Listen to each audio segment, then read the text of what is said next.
I'd like to introduce you to two very special learning organizations. There are a few more organizations I would have liked to introduce, but that have really taken this kind of mindset to heart. The first one is Project CodeX, and Kara and Nwaba from Project CodeX will just, welcome. Yeah, they will just give us some insight on how they use this approach and this mindset to solving some of the biggest problems in South Africa and Cape Town specifically. Good morning, everybody. I'm Kara, and this is Onwaba, and we're from codeX. We are a breakthrough education organization, and we're training people to be web developers, agile web developers, in the space of a year. There's a lot to say about codeX, but in the context of Agile Africa, it's about why agile. And at its core, agility is the thinking and the tools for creating change in complex environments.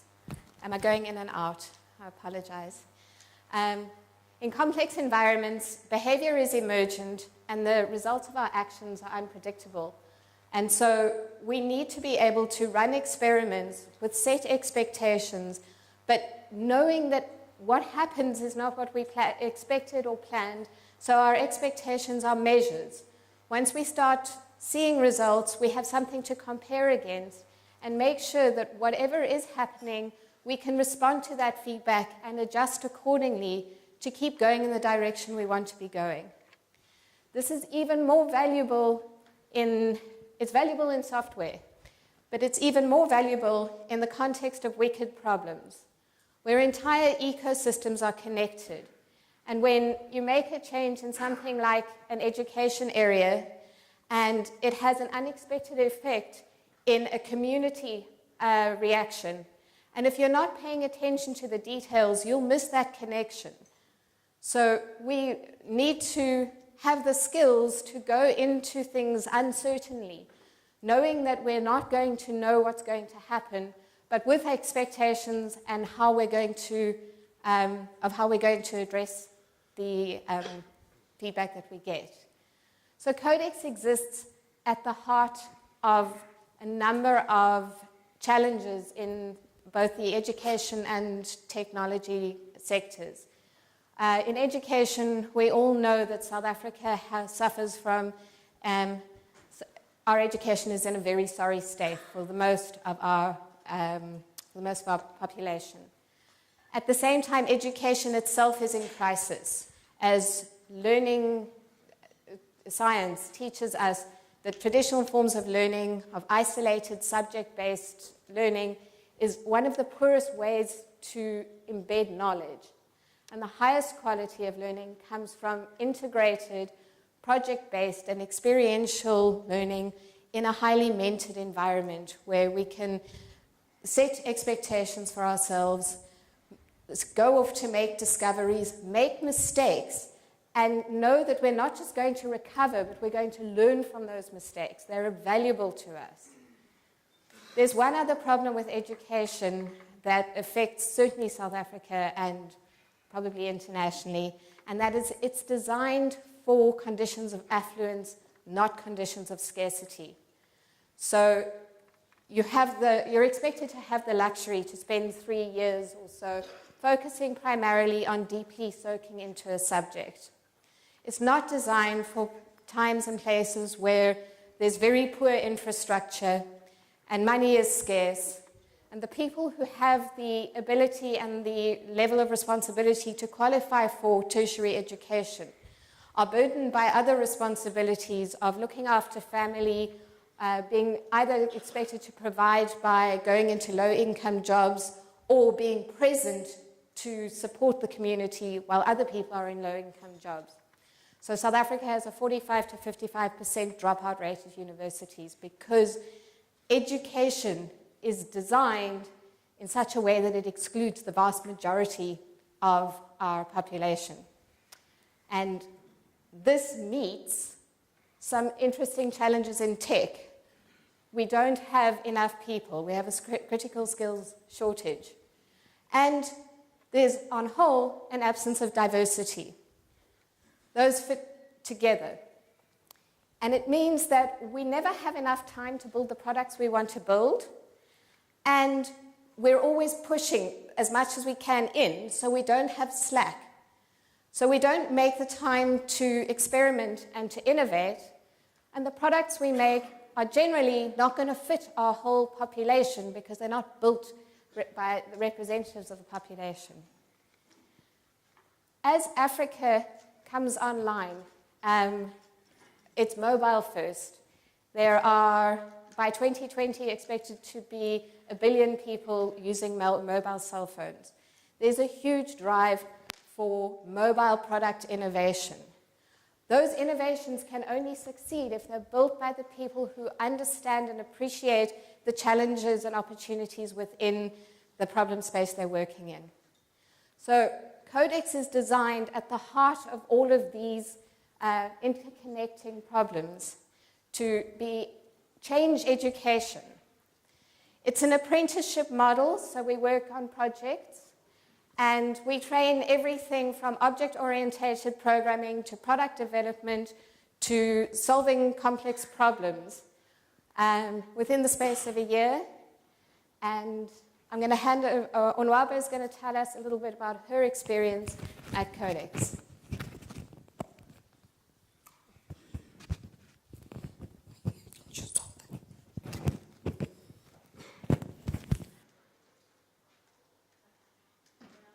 That codeX as an apprenticeship-style program. I thought to myself, if I failed university with a lecturer in front of me every day, how am I going to pass this? Because I still had that mentality of failing and passing. But then when I got to codeX, it felt like home away from home. It was a safe space to fail. I say it felt like home because we are a family. What makes us a family is because we have one goal and there is no competition amongst us. And that one goal is to go back into our communities one day and use the technical skill that we require at codeX to solve problems that people are not solving at the moment. And every family has values. And in my family, we have, I'm going to mention 5 values that we have. The first one is respect. We work as teams, and we work in pairs. So respect is very important. While we're working together, we share successes, concerns, and we share our failures. And those are sensitive things and they need respect. And the second one is openness. We have daily stand-ups every day, and that's where we share what work we're doing and how we're doing and what are things on our way. And we need to be open, and we need to know that it's safe to say those things because they are being respected. The third one is courage. Because we work in teams, we have the courage to take on big challenges because we know our team has our backs. The fourth one is focus. We visualize our work using Kanban boards. And the rule is one task on the doing column so that you can focus on one thing at a time, and that will make you produce good results efficiently. And the last one is commitment. Langa, where I live, and Waterfront are different worlds. So I go back from codeX every day to Langa and face those challenges. And that gives me, and that situation encourages me to go back to codeX and commit to the program. codeX did not only teach me to be a web developer, it taught me to be a digital thinker. And what I've learned while I was in codeX, working along, doing the work while you're learning, like a project-based learning, is more powerful than having a lecturer in front of you telling you all the things. Because you face those challenges, you struggle through the work, and you ask questions, and that embeds the learning. in your mind and your brain. And now I'm happy to be helping new coders that are coming at codeX to go through the curriculum while I'm mentoring them. Thank you.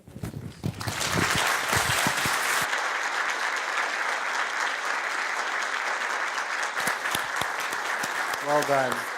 Thanks. I'm still going. Go. Sorry. Um, You still have time. Sorry. Very briefly, this isn't long. The way that we do it is really about the learning environment. So our approach to the codeX program is the same as our curriculum development. It's both incremental and iterative. We learn a little bit about and extend our knowledge a little bit, and then we fundamentally change and transform. So we ran a pilot in 2014 that taught us how to build a pull-based curriculum for people of a variety of different education backgrounds sitting side by side and learning and mentoring each other with our core mentors supporting them. We also found a way to embed social support so that our coders have stipends and are able to focus while they're there without being anxious about the other conditions at home. And to support people's transition from moving from Langa to the beautiful waterfront to jobs in institutions like Allan Gray and Ogilvy, which are fundamentally different contexts. So we have a personal development coach who works with our coders as they go through that transition. We've also learned that it is possible to train TDD alongside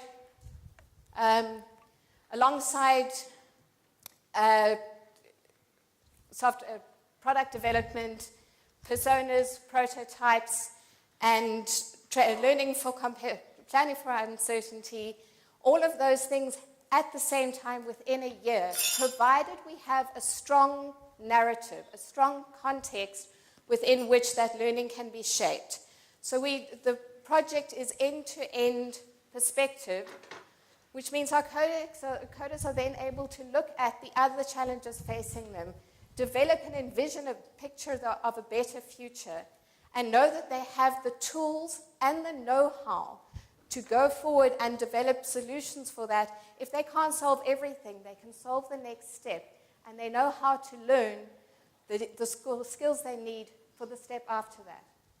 We're agile, where Africa is mobile first, the codex coders are agile first. Thank you. Now I'm done.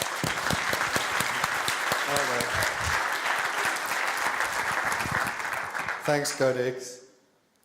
Perfect. You still have a minute. I still have a minute.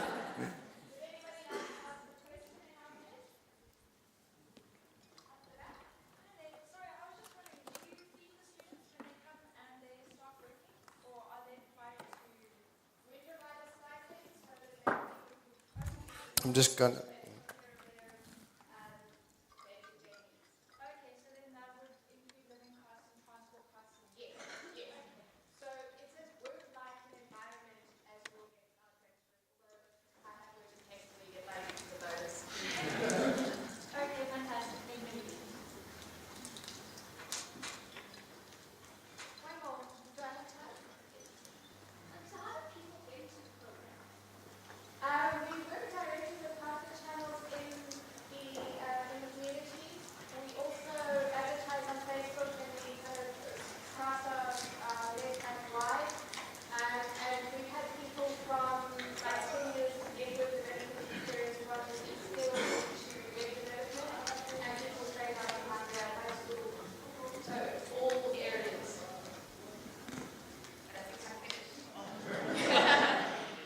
Does that answer you?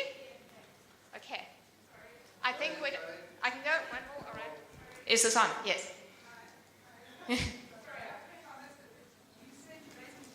Yes. You're about to hear from WeThinkCode. Perfect question. Right. Cool. On that note, thanks a lot, Codex. WeThinkCode is up next. it's a very different organization with a different style, but also tackling the same problems with the same mindset.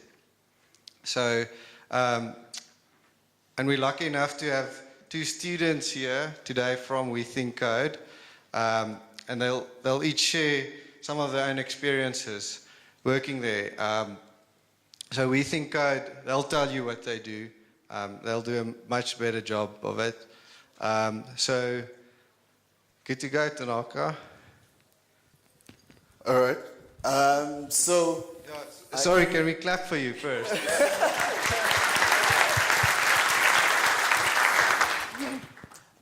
I remember my first vacation work in university.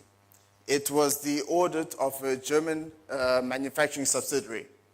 Now, auditing was my subject. It was my thing. And if you guys know anything about VITS accounting, you'd know that 46% to 49%, that's your sweet spot, right? And the bell curve will sort of take you over the rest.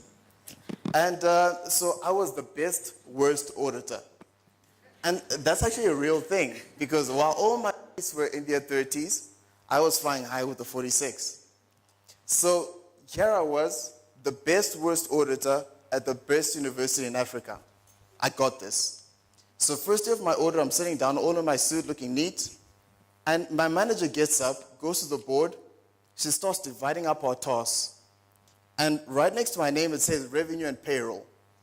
I thought, revenue and payroll? And then I sort of put my hand up, like a student, the classroom mentality. And I say, exactly what am I doing? And she says, you're auditing revenue and payroll. This was a very long 2 weeks for me. See, there's a massive disconnect between the core skills that universities teach you and the skills that employers actually require. Varsity is rigid and theoretical. Had my manager asked me, Tanaka, could you please list the key assertions to look out for the inventory line item? Then, of course, it's verbatim. I would have opened my textbook and just, wrote away. But the real world doesn't work like that. The real world is practical and it's versatile. I didn't understand the task at hand, but moreover, I should have had the skills to actually figure it out. Very often in the real world, you're faced with questions that you don't know the answers to. But that's okay, as long as you're equipped with the necessary skills to source, interpret, and implement knowledge. Fast forward to graduation. You know how it is? It's a packed graduation hall, in the great hall in Wits, your family behind you, pretending they knew you'd make it all along. And I remember looking around and noting that none of my peers were there. A lot of the friends that I had from first year didn't make it to graduation. A lot of them were a lot smarter than I was, but they didn't make it. And so throughout the course of the year, through social settings, I would bump into a few of them and I'd ask them, guys, exactly what happened? And it became clear, a common theme emerged, that in South Africa, talent is distributed equally, but opportunity is not. Financial and societal factors had effectively robbed my friends of the opportunity to attain higher education. At WeThinkCode, we democratize education. Democratize in the sense that a discontent accountant can take a test online, quit his job 2 months later, and pursue a career in software engineering. Or that a young girl who dropped out of matric to support her family can take the same test and have the same opportunity to become a software engineer as this accountant. Some of my smartest peers have lived in the way of basic education, and very few actually have any tertiary education. But after 2 months, we're using complex algebra to simulate 3D raycasting to create it's a game, it's a 3D environment called Wolfenstein 3D. So how is this possible? How is it possible that with little basic education, you're able to simulate 3D raycasting? Well, it's simple. It's because their talent matched their opportunity. We democratize education, dynamic and demand-driven education. We constantly communicate with our clients, the corporates who fund us, and we're constantly adapting our curriculum to suit their needs. Static curriculums no longer suffice. We emphasize problem solving, the ability to learn how to learn. we're tuition-free and offer financial assistance to those that require basic assistance, such as transport, food, accommodation. Imagine the environment that this creates. 120 students with their only commonality being their 1% aptitude. I have peers whose school fees were my tuck money. Imagine that. But I tell you what, privileged or not, we all started off Googling what is a pointer. All right? Thank you. And I'll now hand over to my peer, Tumelo.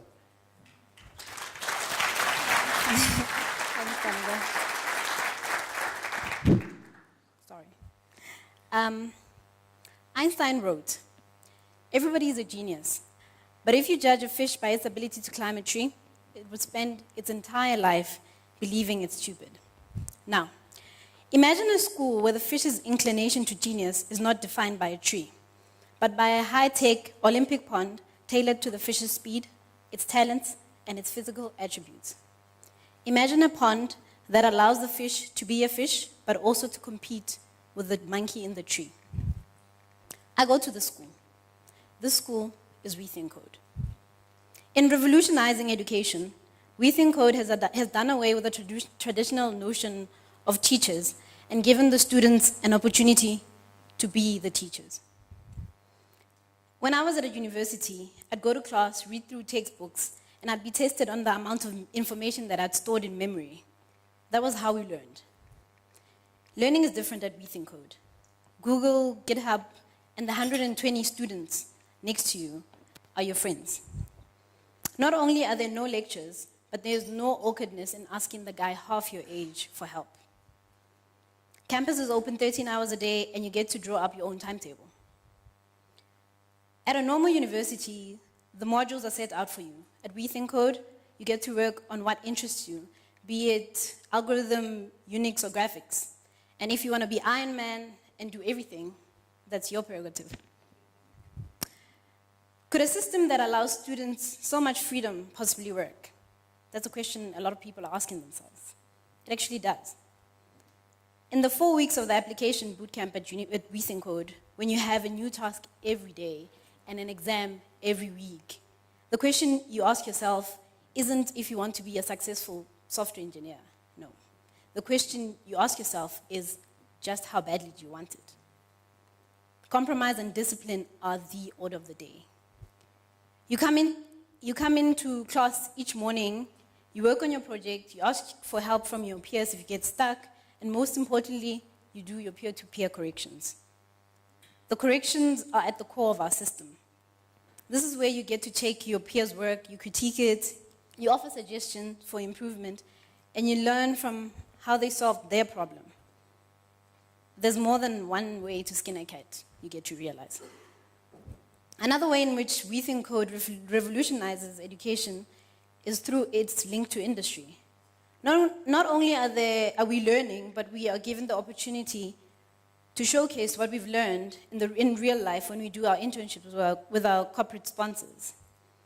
This can be seen as an alternative to the unemployment graduate dilemma faced by so many of our young people. Why else do we learn if not to better our lives and the lives of those around us? Now, imagine a world where we don't only let students be the teachers, but we offer them an education that is tailored to their individual needs, a holistic approach to education. A world where learning does not mean pen, paper, and a desk. Imagine a world where we are empowered to solve our own problems. With WeThinkCode, there's no need to imagine. Aline.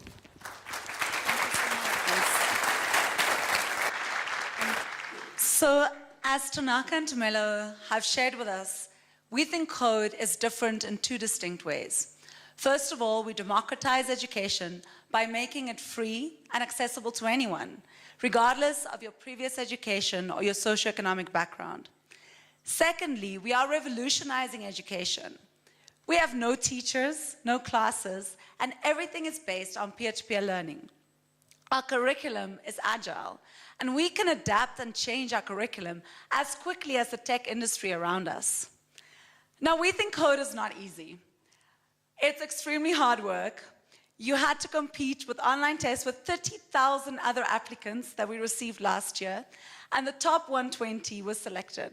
They had to go through a 4-week boot camp, which was intense, and imagine learning a 4-year honors degree in 2 years. Hard work, resilience, and a passion for technology is what's important to succeed at WeThinkCode. Our mission at WeThinkCode is to source and develop digital problem solvers. Our students need to be equipped with skills for the future. They need to be able to look at the world and use coding as a tool to solve problems. They also need to be able to continuously learn. There's new languages every day. They need to be able to adapt. Now imagine taking these problem-solving technical skills and combining it with our incredible human potential that we have in South Africa. Our people in South Africa, I believe, we are creative, we are innovative, and it's this mindset that we can use to solve the world's most pressing problems. We've got a lot of problems and issues that we face in this country, but it's exactly these challenges that we can use to solve exciting and incredible problems. We're not going to be creating the next Snapchat or Angry Birds. No. We are going to be looking towards developing solutions for a world of possibility. Solutions in education, in healthcare, in agriculture, in energy. These problems are not going to be solved from Silicon Valley.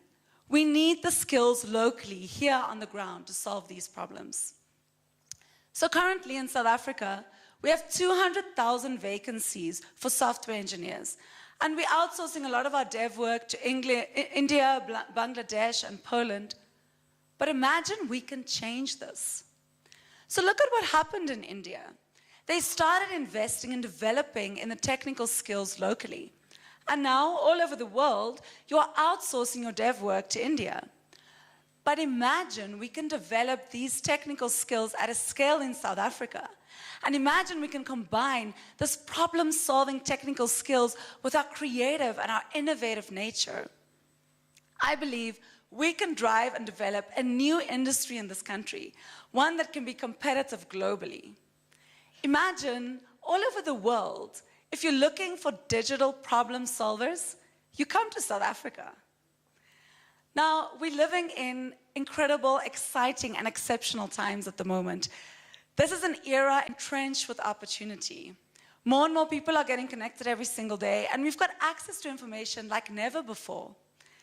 So I believe it's now more than ever that we need to start thinking differently. It's now that we need to start designing the future. And that's exactly what we aim to do at WeThinkCode.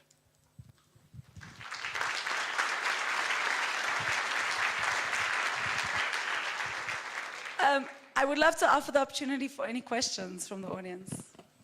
Yes. So how it works at WeThinkCode is we're completely tuition free. So our business model is that we partner with industry. So we've got incredible, and it's actually very cool, so BBD and IQ Business are both sponsored today, and they're both our partners. So we are taking in another 200 students next year. So we're looking to partner with companies. So first of all, companies support us from a financial point of view, but it's much more than that. We work together very closely with industry to make sure that whatever our students learn is actually relevant to the industry. And then, as you would have heard, our students will also be doing internships with these corporates. And it's a clear path to employment for our students. So we also do some guest lectures at campus, so if you're keen to come along and hang out with us, that's awesome, but if you're keen to get on board as a corporate sponsor, that would be amazing as well. Yes. We're in the CBD, so on the corner of Simmons and Albertina Sisulu. Yes? Do you have an opportunity for mentorship from the industry? Yes, we definitely do. So our students will be partnered now with the corporates that they'll be doing their internships with. So a lot of the mentors will be coming from there, but definitely. So if anyone wants to contact us, sorry, I don't want to make this a sales pitch, but you can email us sponsor@wethinkcode.co.za and we can connect. That would be awesome, thanks.